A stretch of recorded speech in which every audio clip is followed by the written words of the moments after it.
This is Samantha Richards from DCMD News. We have breaking news. Tropical storm Scooby-Doo is forecasted to make direct impact to the Low Country. For more information, let's hear from David Alman.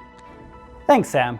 As you can see, Tropical Storm Scooby-Doo is expected to intensify into a major hurricane with wind speeds greater than 111 miles per hour before making direct landfall into the Low Country region of South Carolina. Though hurricane forecasts could change quickly, it's important for the people of South Carolina to finalize their family emergency plans and make sure their emergency kits are stocked and ready to go. For more information on Tropical Storm Scooby-Doo, stay tuned to DCEMD News.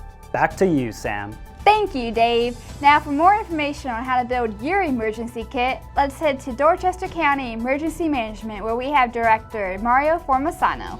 It's imperative that everyone is prepared to be on their own for at least 3 days. This means putting a kit together that has enough food, water, and other supplies to keep you self-sufficient. You should have 1 gallon of water per person per day, as well as non-perishable food items like canned goods. And don't forget a can opener, flashlights, a battery-powered radio, and of course, batteries.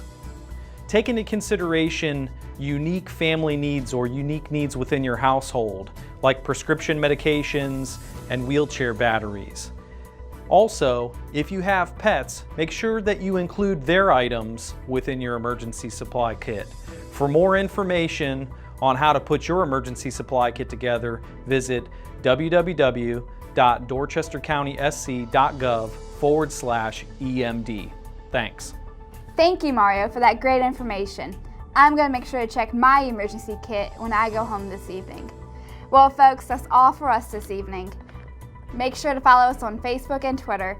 I'm Samantha Richards at DCEMD News. Have a good one.